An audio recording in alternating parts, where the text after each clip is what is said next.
All right, we're now live, and the topic that I've picked for this month's philosophy pop-ups is back to school, the philosophical text that I'm teaching. So I'm talking about the three classes that I'll be teaching here in Milwaukee, two of them at Marquette University, one at Milwaukee Institute of Art and Design. So I'll talk in just a little bit about which texts those are as more and more viewers arrive. So I'm going to end this one at the top of the hour because I've got to walk the dogs and then go out and meet with a client a little bit later today.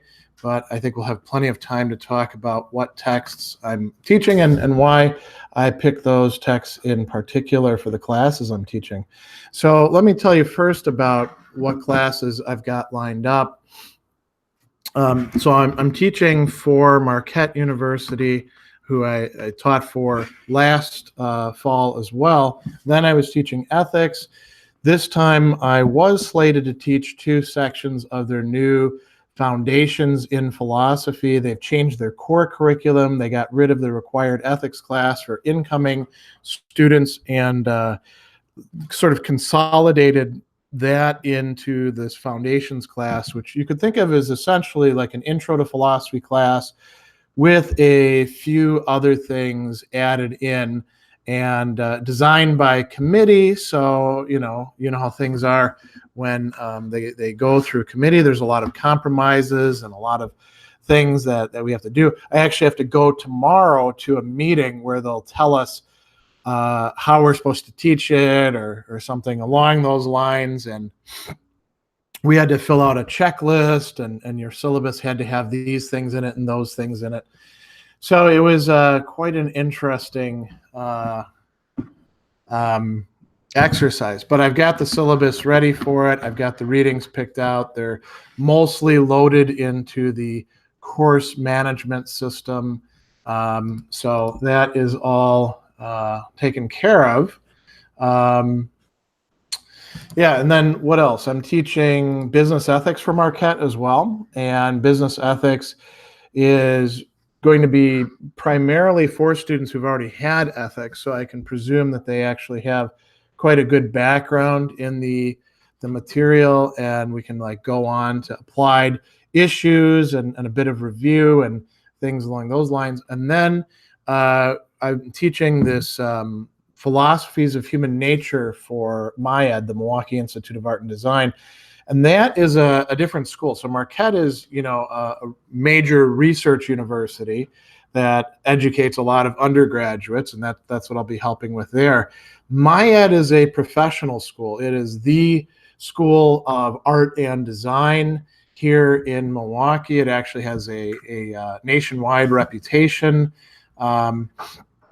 And so these are students who are there primarily for those majors, either the fine arts, sculpture, painting, drawing, all that sort of stuff, or they're doing design. And I would say there's probably about twice as many design students as there are fine arts. They have a really great program. I've been quite impressed with the faculty meetings that I've gone to and all the cool stuff that they're doing there. They're very student-centered. So for these two classes, the Philosophical Foundations and the MIAD Philosophies of Human Nature, there is some overlap in what I'm going to be teaching, which is good because it means I don't have to do quite so much prep. But they are in a different format. The Marquette is a regular, meets twice a week. The MIAD meets one time a week for about 2.5 hours. And the MIAD students, they can't be expected to do quite as much reading because, a lot of the classes they're taking are pretty intensive studio classes, so they don't have as much time. So I'm creating different texts, different selections. But we're starting off, both of them, with Plato's Apology. And in the MIAD class, I'm actually also having them read the Republic Book 7, Allegory of the Cave Business. And then we're going to read some of Plato's stuff in Republic Book 10, which if you've read, you know that Plato was pretty hostile to the poets and the artists. and he saw them as merely engaging in imitation of imitation. So we're going to discuss that, and they may have some strong reactions against it. We'll see how we can work that in. Then we're moving to Aristotle, and in the Marquette class, we'll be doing Politics Book 1. I've actually been shooting some videos on that recently. And then in the other class, we're not doing politics, but we're jumping straight into the Nicomachean Ethics.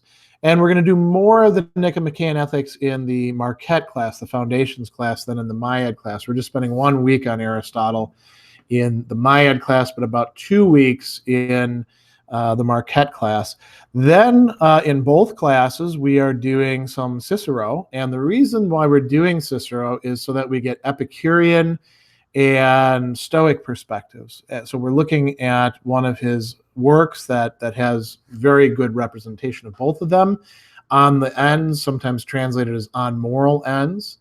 And again, they're going to read less of it in the Miad class than in the Marquette class, and we're not going to read the whole of it. We're going to read parts of it in both classes.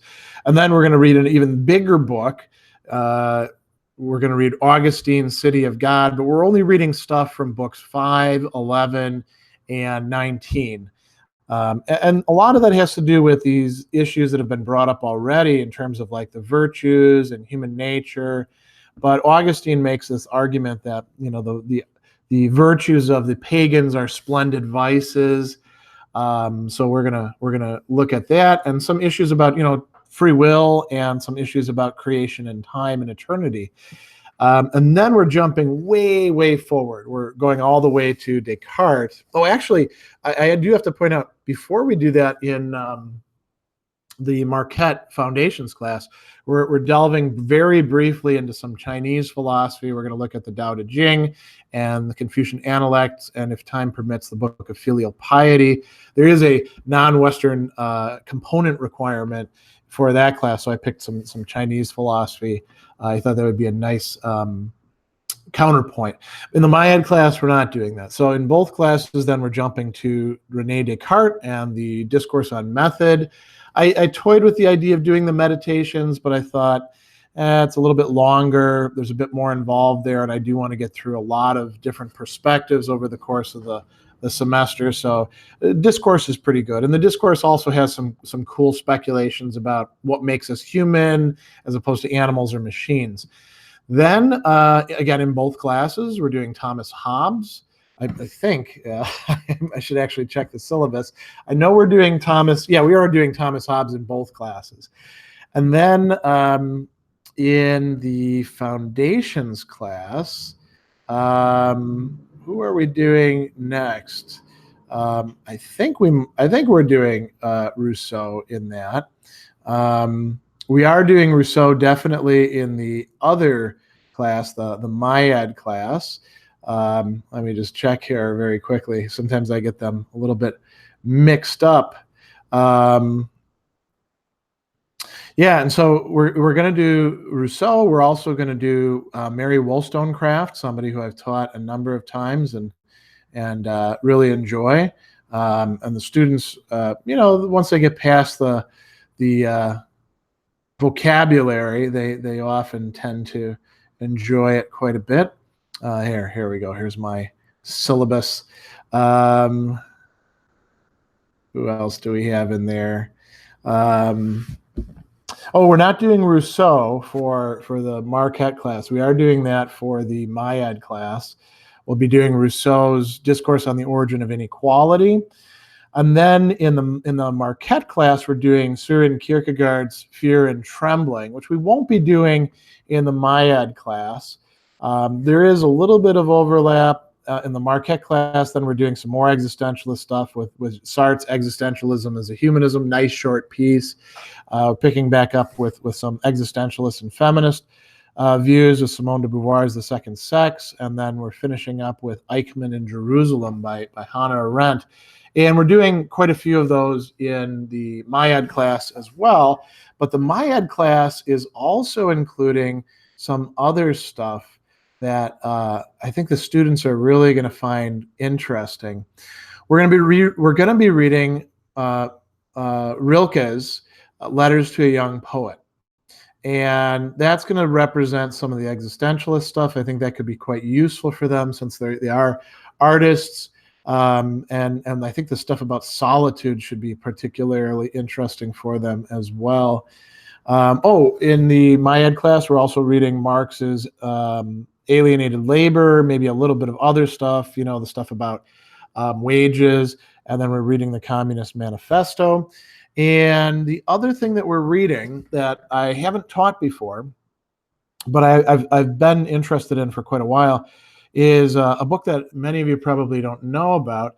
It's by Johann Huizinga, who is a sort of historian of ideas, and it's called Homo Ludens, the Play Element in Culture.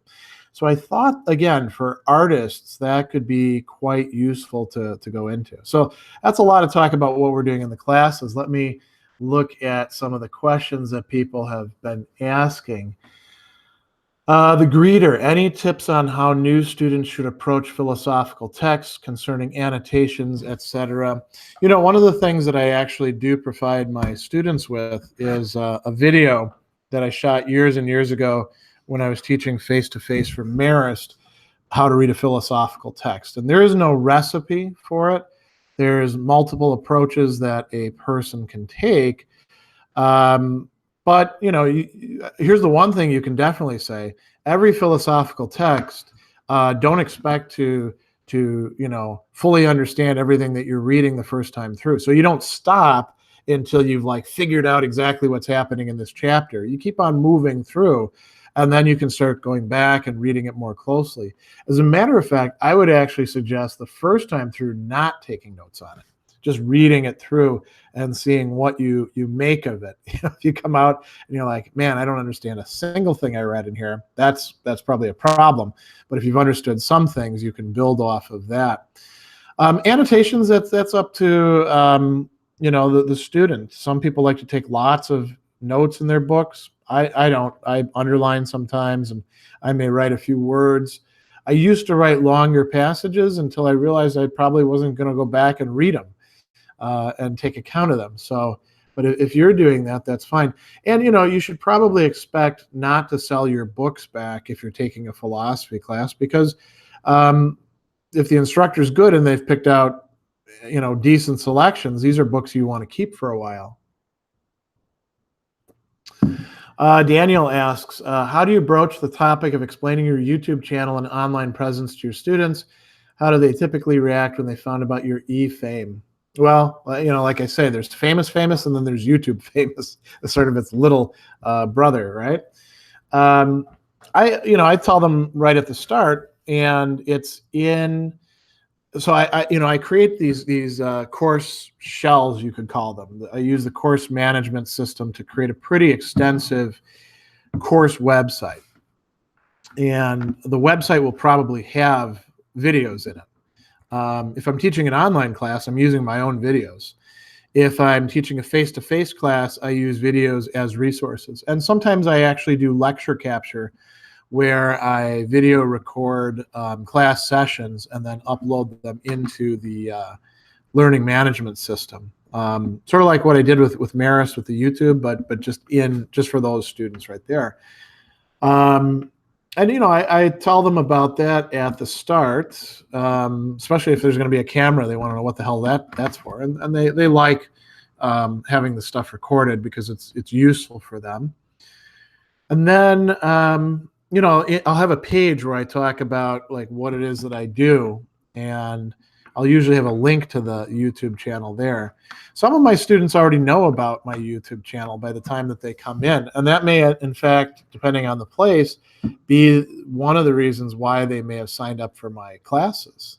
So that happens every once in a while, and they don't usually have any problem with it. Where I usually get people having a negative attitude about it are older colleagues and sometimes younger, professor colleagues. They sometimes don't like it. I think they view it as debasing philosophy or something like that, or maybe they feel a little confused or threatened by it. I don't know. You'd have to ask them.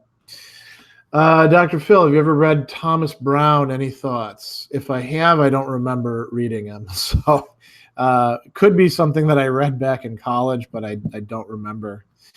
Marcos, do you use the Socratic method style of teaching? Thanks. Well, yes and no. I think a lot of people think that the Socratic style method means that, and they're taking this from some of the early dialogues where Socrates says, I know that I know nothing, right? Which is BS. He knows a lot of stuff. That's very clear in the dialogues.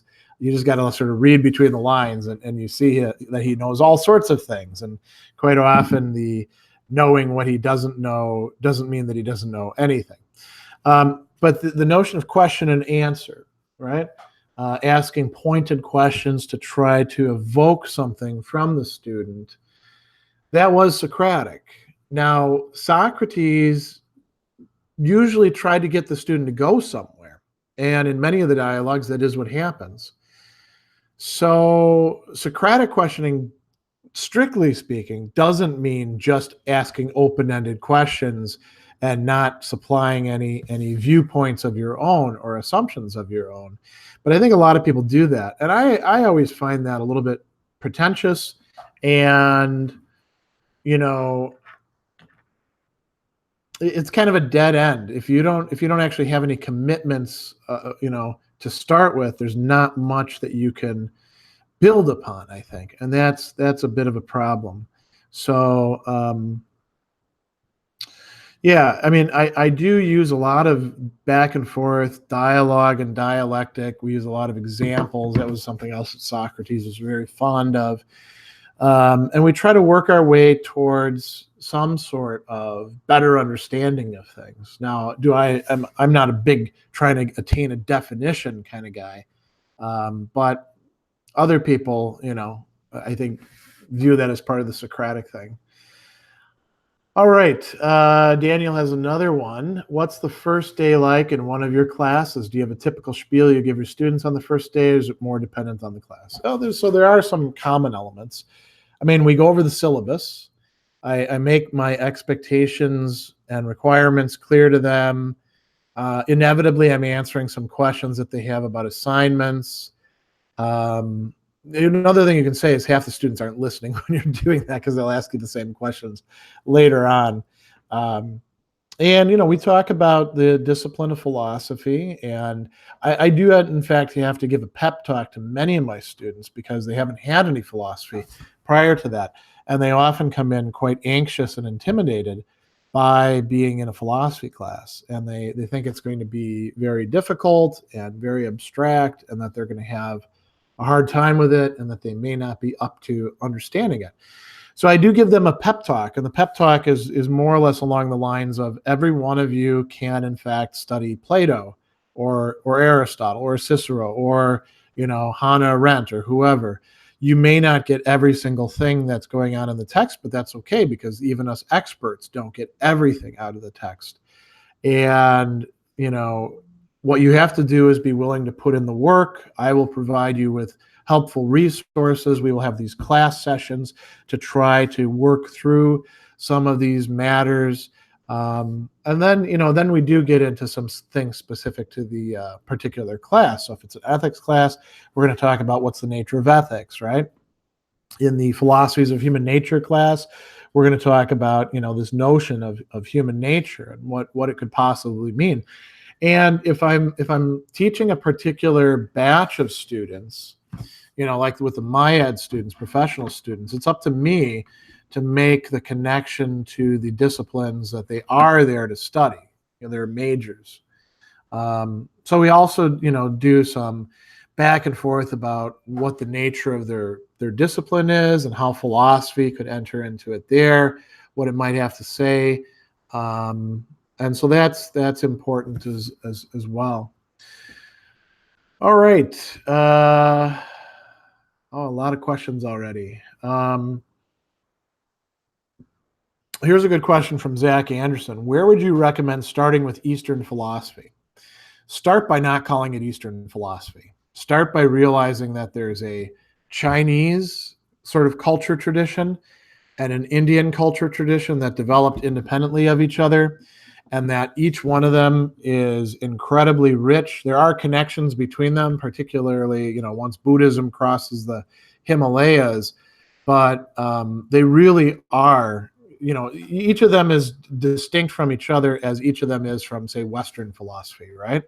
And realize that Islamic philosophy kind of, straddles this field. It's really closer to what's going on in Western philosophy. Now, I always say start at the beginning, right? I mean, so we look at the older texts that we have, and then we move on from there.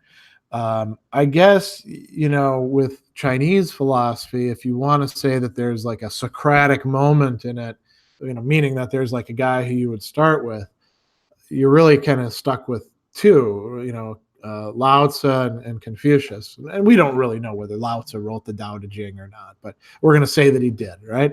And Confucius, we don't have stuff that he wrote, but we have the Analects. And then we have, the Confucian classics, which are compiled by later Confucians. But that's where we got to start, right? And in Indian philosophy, I mean, starting with the Vedas is not a bad idea, but you got to do a lot of explaining. Otherwise, students are like, what the hell is this? Otherwise, maybe you should go right into the Upanishads. So, yeah. And then, you got to figure out what you're going to pack in. Well, and you didn't ask about this question, but I'll just mention this. When you're teaching a class, one of the biggest challenges in initially designing the class is figuring out what you're going to put into the class and what things you're going to, unfortunately, have to exclude. So, we'd love to teach so much more things than we do, but we don't get the opportunity to do that because we have to cram everything into this 15-week semester format. Or sometimes some of my classes are 8 weeks. And so you can't cover everything that you would like to. That's part of why I like designing my own classes in my Teachable Academy, because there, if I think that a class needs this many modules, then we do that. Think about like when you try to cram a book like Heidegger's Being and Time or Hegel's phenomenology into a 15-week semester. It doesn't neatly fit. All right. Pro Foem, I've got a question about your book on the French debates. I wanted to read it with my dad and maybe some other Christians, but I'm the only one read on philosophy. Do you think they'll get lost? Yeah, there's probably a good chance that they would. Some of the articles are pretty technical and, responding to each other. And, they're presuming a certain philosophical milieu. But there's, I wrote about 100-page introduction to it at the beginning of the text. And so that can be useful for some background, I think. I've always thought it'd be kind of a cool thing to write up, a more popular work that's grappling with those debates and other questions that they were involving and aim it at a more general audience than that volume is aimed at, but I haven't had the time to do that. Francis, what is the true value of intellectual life if not an expanded perspective? How can it be intrinsically rewarding and edifying even when it's purely theoretical? Well, I don't think that there is a single true value of an intellectual life. I think that there's multiple values, and one person might enjoy several of them. One person may be drawn only to one of them. And sometimes it changes in the course of your career or your life. So an expanded perspective, that's great. Some people can be happy with purely theoretical inquiry, all right? And then some of us are much more practically inclined and want to know, okay, how would this play out? What are its practical implications, or how can we apply this? So I don't see those as as mutually exclusive. And I think individuals often have to choose between them, but I don't think as a field or as a community that we all have to choose between them. Do I think the principle of sufficient reason is valid throughout? If not, why? I'm not sure what valid throughout is supposed to mean. Do you mean applying to everything, applying to all phenomena, um, you know, or are you talking about the principle itself? All right. Dr. Phil, it seems like many other students can't think outside the prism of race and gender. What are your thoughts on this? Yeah, so if you can't think outside of the prism of race and gender, that is a pretty confining straitjacket because there's a hell of a lot more that makes us who we are and that divides us also than just those two things. And I think what you have in mind is people who are sort of tribalist in that they think about everything through the issues of race and gender. So they would say, things like, well, you need to be reading women authors because otherwise you can't get a woman's perspective on things, and that's intrinsically valuable, and why is philosophy so white, or all of these sorts of things that come up from time to time. And these are questions worth asking and exploring. I don't think that the answer to those issues coming up is to try to cut them off. I think it's you explore them fully and show that there's multiple perspectives within, let's say we just take gender, right? So you teach somebody like Hannah Arendt, and you say, all right, what would Hannah Arendt make of contemporary feminist critiques of things that are really, really, gynocentric? And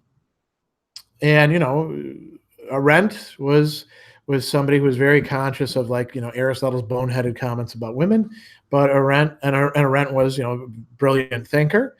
And Arendt is also somebody who would probably not buy into anything like, well, just putting a woman into a position is automatically going to, fix the philosophical problem. So we got to just hire a lot of women professors. She would say that's nonsense, So, but what you do is you then have them read Arendt, and have Arendt, so to speak, talk to them. And we can say similar things about race. I mean, I think it's important to talk about race, and I do in my classes, but we don't want to reduce everything to race, particularly since it's not a real thing anyway. It's essentially a social construct, and the same ideas don't mean the same thing from country to country or culture to culture.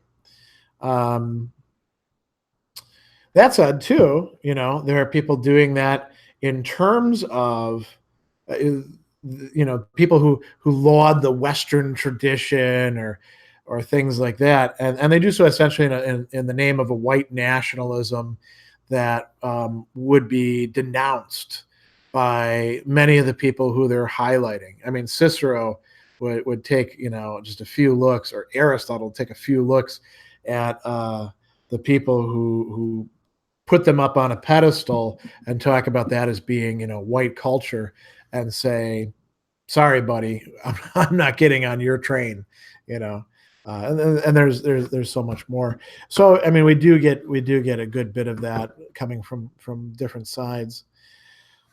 Ryan, will you speak of your interest in Deleuze, especially the concept of the rhizome or the blending of form and content? Well, I'm not interested in the rhizome, quite frankly. I'm not very interested in Deleuze. He's somebody who I read a good bit of back in graduate school, and the rereading that I do of Deleuze is primarily just his history of philosophy texts and his I think it's essays critical and clinical, essays critiques et cliniques, which I find very interesting. But most of the other stuff, I'm not very interested in it, and I'm not very interested in Deleuzians. That's part of what helped to turn me off from Deleuze was the fact that people just keep talking rhizome, rhizome, rhizome. This is a rhizome. That's a rhizome. This is a rhizome. And after a while, you're like, some things aren't actually rhizomes, and they're not just, oppressive power structures by not being rhizomes. We don't have to always make everything rhizomatic for its own sake. And so, that's probably enough about Deleuze. Francis, do I think that it will someday be possible to obtain complete rational knowledge of all of existence, including the knowledge of how existence came into being? Yeah, I mean, it's certainly possible. I actually believe that there's at least one being that actually has that knowledge. And I think any theist would have to say that's the case. What you mean, though, is it possible for us human beings to have that sort of knowledge? And maybe not. I mean, it's interesting. Even somebody like Thomas Aquinas, right? He talks about what the blessed in heaven get to see. And think about it. You got eternity to see stuff, and you have no impediments anymore. And he says that this is in the Treatise on Law. The blessed in heaven get to see the eternal law, which is God itself and God's relation to all the rest of the universe, but they don't comprehend it. So they don't fully get all of it at the same time. But way more than we do. So can we make progress towards that sort of thing? Yeah. And I think there's a danger when we worry about these sorts of things of winding up in a kind of despair. So, all right, Ryan asks, have I ever been to China? No, I have not.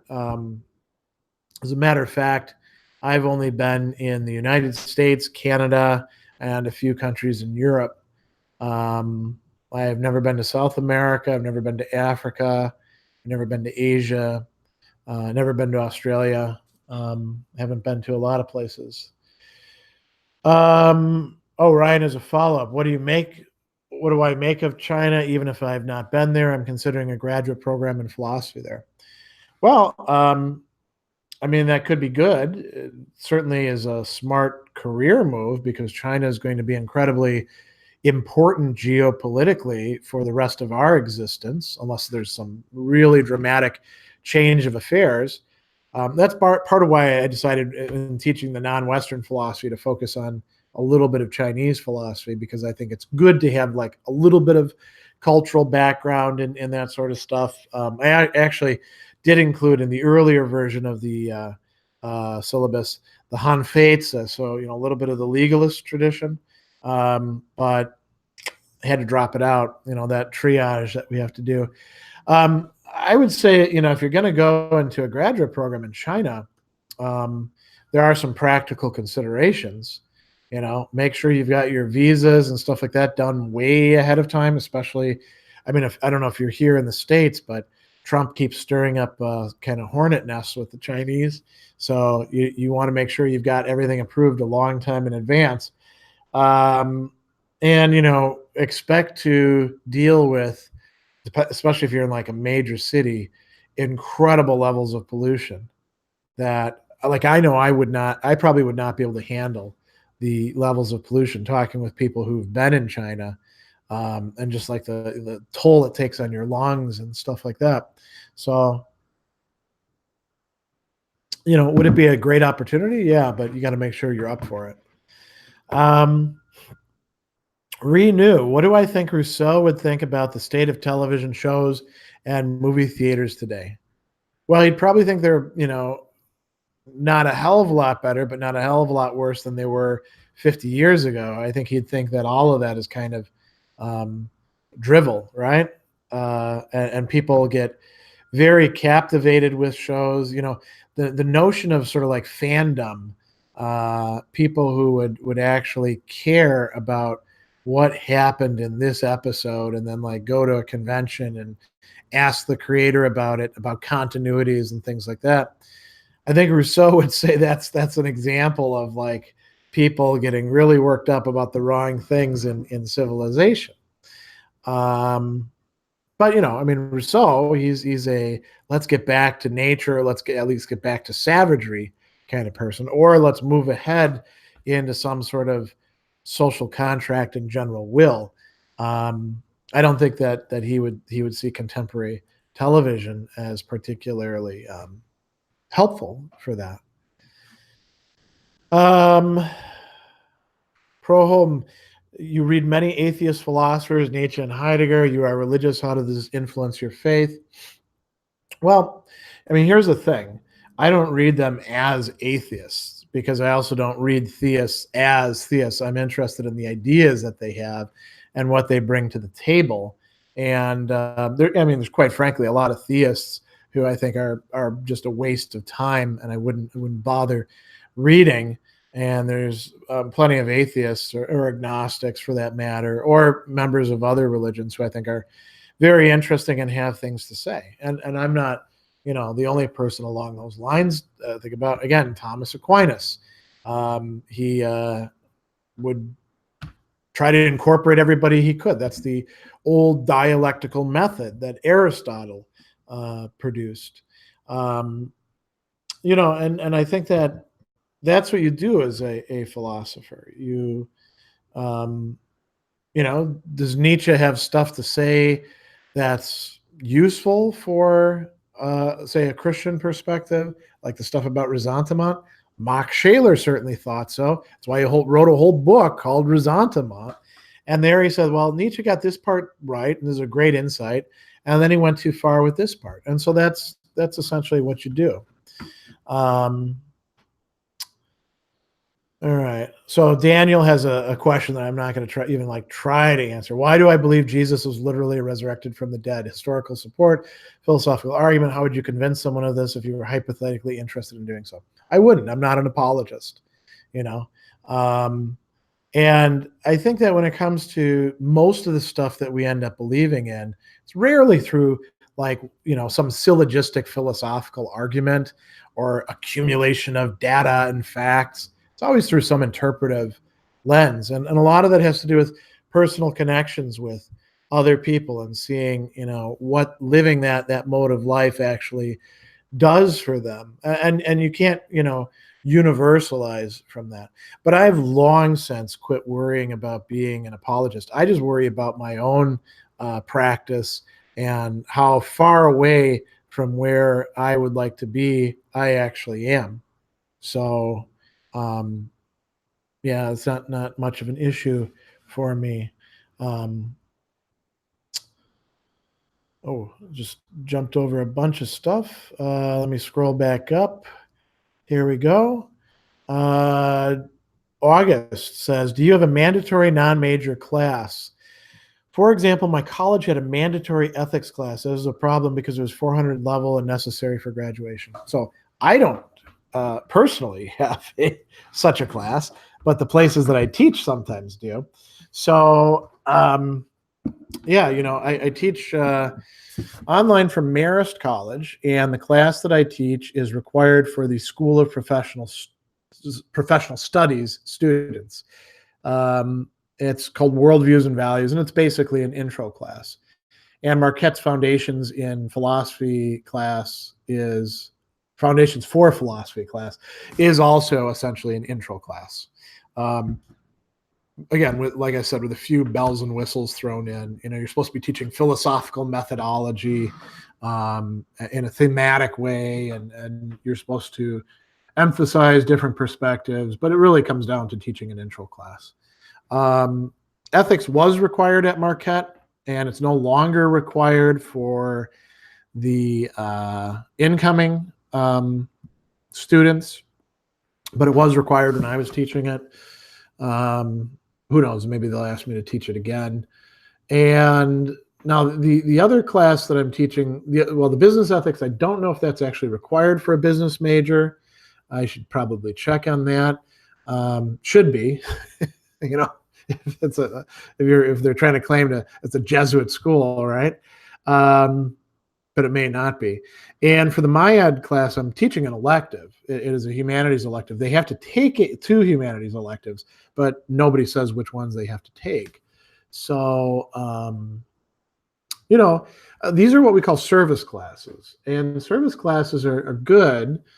They're a great opportunity to actually engage with people who are not there primarily to take philosophy, but to do something else. And they're usually the one chance that we have to make a good case for our discipline and lay down a groundwork that students might be able to use later on in their life.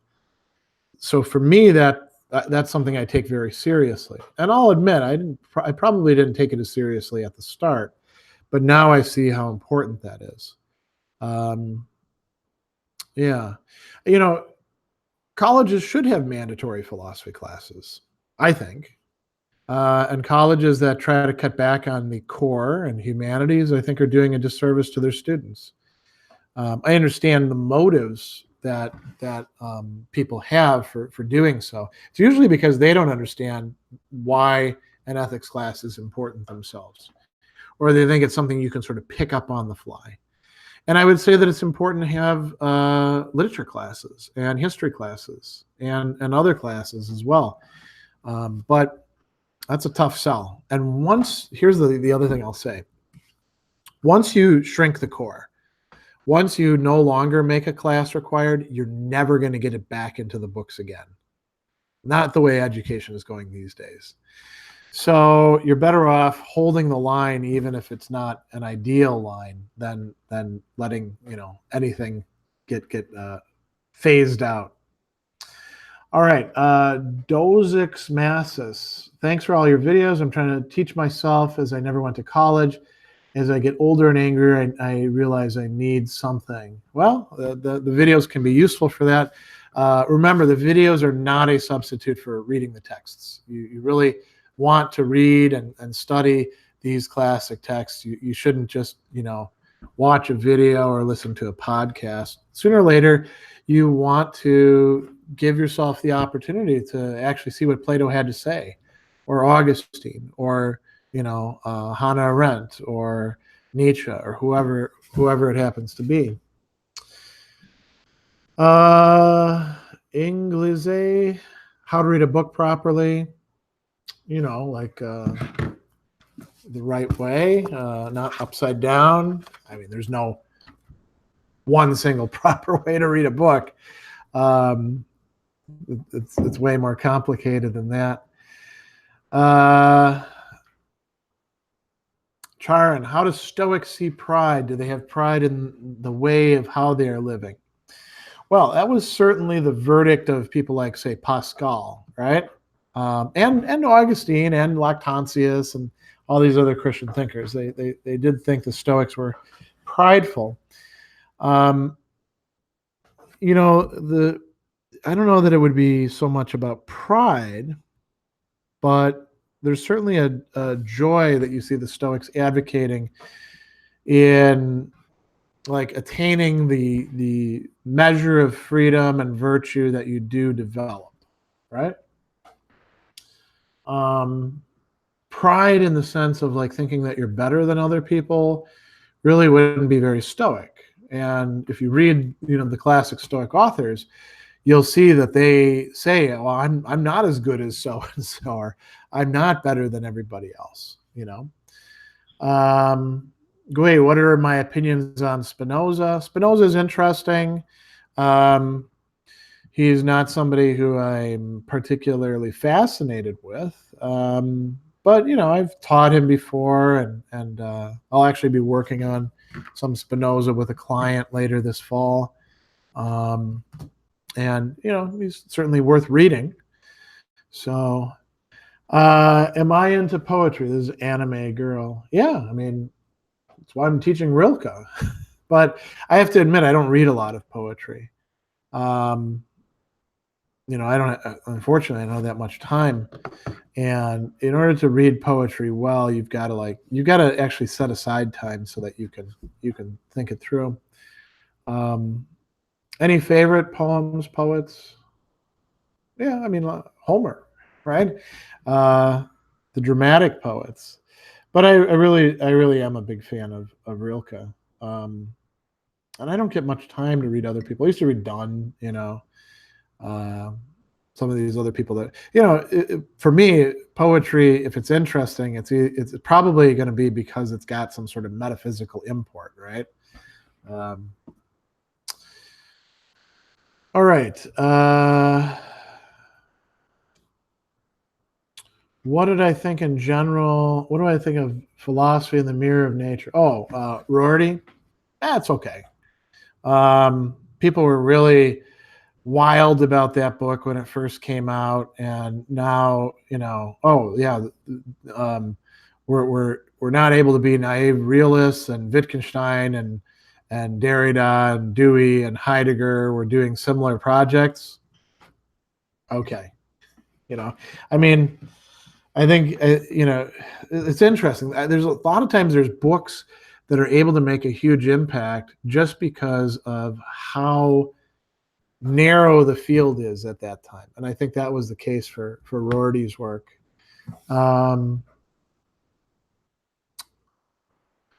August asked, do you know any philosophers that specialize in Henri Bergson or some works? I've already read Bergsonism, The Creative Mind, Creative Evolution, and Matter and Memory. No, I mean, to go back to the Deleuze thing, Deleuze was a big, guy on Bergson, but every time you read Deleuze on some philosopher, you're getting more Deleuze than that philosopher. No, I don't, I don't know. I don't read a lot of secondary literature, so. And I don't get around to reading Bergson very much, although I do enjoy him, and I have a whole bunch of his works in French on my shelf that I don't get around to. Pushkin, is it necessary to read Hegel to understand Marx? Probably not, actually. I mean, it can't hurt, but it depends on what you're going to read. There are some Marxians who will tell you the opposite, that, oh, if you want to understand Marx, you have to have this background in Hegel. But then they kind of differ on what Hegel you need to read and how to interpret Hegel. Hegel certainly didn't use the Hegelian three-step that Marxists are so incredibly fond of, with thesis, antithesis, synthesis, throughout all of his works. You're almost never going to find that in the Phenomenology, for example. Although you will find a lot more triadic stuff in the lectures and in the science of logic. But in order to understand key ideas of Marx, do you need to read Hegel? Probably not. Because Marx is doing his own thing with it anyway.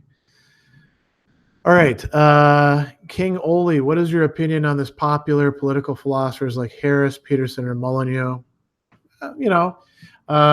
I don't take Molyneux seriously at all.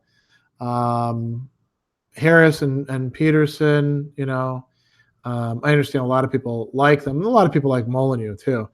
But when I've seen them talk, Molyneux especially, you're like, man, there's so many holes in that, and didn't really. You don't get the sense that they've really understood a lot of the things that, and especially texts that they're working with. I've talked about this before. I think Peterson is, in some respect, a prisoner of his own success. Once you start mixing into these political things and you become a darling of this group or that group, it's very difficult to resist the temptation to start saying the sorts of things and thinking the sort of things that will keep you in that spotlight. So yeah, I mean, it'll be interesting. Will they be looked at 100 years from now as important figures, or will just as few people read them as read Herbert Spencer? In our time, you might say, well, who the hell is this Herbert Spencer? Exactly, but he was big stuff back in his time, and he was kind of saying some of the same stuff that some of these people are. Lord of the Universe. Reading some Plato, I came from a sociology background. Can't help think that Plato got bogged down whether abstractions exist or not, and did not think about it as a tool to help us think. Well, okay. Plato's probably smarter than that. I mean, read some more Plato. That's probably the answer to that. I mean, you're never going to find the word abstraction in Plato, right? So you have to think about what is he actually talking about. I mean, didn't think of abstractions as a tool to help us think. What do you think the forms do? I mean, if you've read like the Republic, the philosopher kings, they look to the forms, to the patterns, to help them figure out how to solve practical problems in the present by moving things closer to the forms. So there's one instance right there where he is doing that. All right. We skipped up a bit more. Looks like there's a lot of back and forth about Deleuze here. MX25A. Do I believe knowing Proclus in deep is necessary to read Aquinas? Nope. I mean, Aristotle would be more necessary for reading Aquinas. Augustine would be more necessary. Proclus, probably not. Per observation, thoughts on critical theory. Depends on what you mean by critical theory. If you're talking about the Frankfurt School, I find them quite interesting. If you're talking about critical theory more broadly, the way that literary people use it, I think a lot of it is just fluff, and we're not going to, pay attention to it years from now. Even some of the Frankfurt School stuff we're not going to, quite frankly. All right, let's see what we got here. A lot of back and forth about Deleuze and Bergson.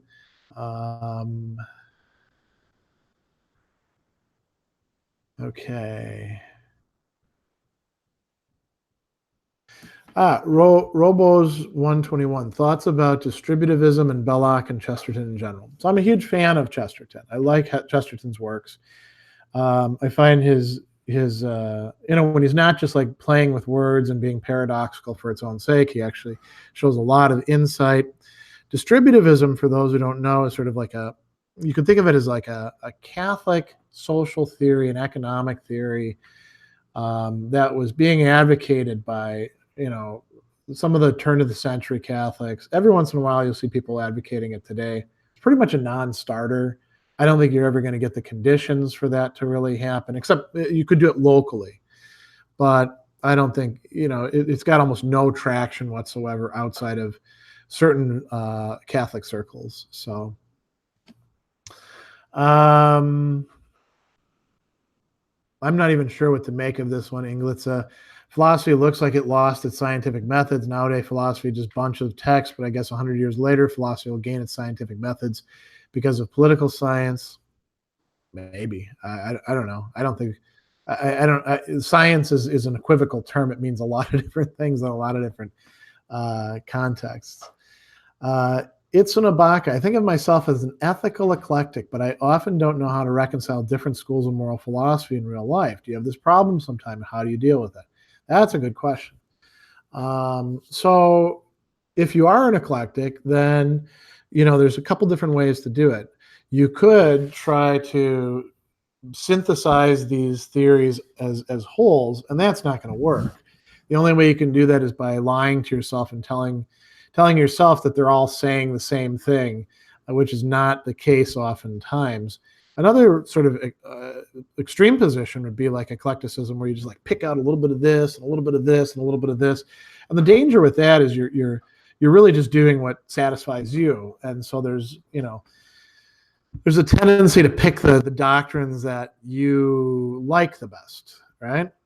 But when it comes down to it on important moral matters, what you can do then is you can think of philosophical perspectives that you're finding in moral theory. It's sort of like having some really intelligent friends there to advise you, but you still have to ultimately make the decision yourself. And so you get their advice and you see what they have to say. And then you have to make your own judgment on it and follow through on that decision and assume the consequences and responsibility for it. And that's about as good as it gets, you know.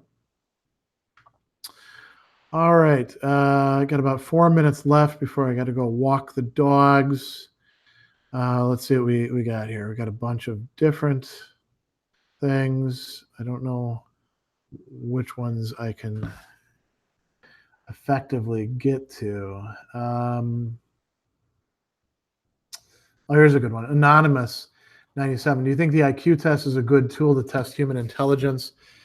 In very limited ways for very limited purposes. I think that anybody who thinks that IQ tests actually tell us about intelligence per se may have a high IQ but isn't very intelligent. And a lot of people love it because, you know, they think that it's objective and you can use it as a proxy for all sorts of stuff. But man, there's a lot of dumb people with high IQs out there. Yeah, so it doesn't really work that way. Richard, I think philosophers should be able to teach reading as well as anybody in the literature department. What do you say? Well, what makes you think that the people in the literature department can teach reading well to begin with? A lot of them are very narrowly specialized and, you know, maybe enamored of this methodology or that methodology and may not actually be good teachers. That said, it's not like they have a monopoly on that. And it's not like philosophers don't often fit into that as well. And a lot of philosophers, unfortunately, read very, very, very narrowly, you know, and they I don't know that they could teach literature very well. The other thing, too, is philosophers are always on the lookout for the argument, the claim. They want to challenge people. And sometimes they're unable to actually read something and just see what it's saying and then sort of, you know, let it sort of percolate and you know, mull it over for a while. Somebody, by the way, who was a huge reader of literature and, you know, was a philosopher, G.E. Moore. It was actually like his guilty pleasure reading literature. All right.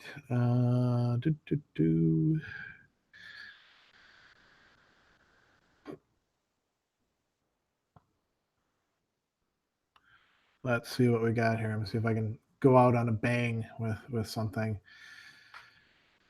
Here we go. From August. Do I find it easier to read a philosophical dialogue or an essay? I've been revisiting Plato, and the dialogue has been harder for me to understand than if I were to read Aristotle. It depends very much on who's writing the dialogue, you know? There's a lot of dialogues that are not real dialogues because they're basically just a treatise with, oh, yes, so-and-so thrown in there. A genuine dialogue should have some points of, you know, confusion and the learner is led somewhere, or they should have some points of contention. That's why, you know, Plato's dialogues are usually real dialogues, as are Cicero's, as are Anselm's, as are, you know, we can go on and on and on. But that sometimes makes them more difficult, you know. Plato, part of what makes it difficult is that he uses what I think he knows are bad arguments at some points and puts them in Socrates' mouth. And the question then is, well, why the hell would he do that? Maybe it's, you know, to make us think about those arguments and how we could improve them. Maybe he's sucking us into the dialogue by doing so. So on that, I'm going to say great session. Didn't get to all the questions, but I tried to get to most of them, and hope all of you guys have a good day or evening or midnight or whatever it is, wherever you happen to be. And yeah, I'll do another one of these on Facebook Live a little bit later in the month and talk more about what I'm going to be teaching. I think that'll happen before my classes start. So, all right. See you later.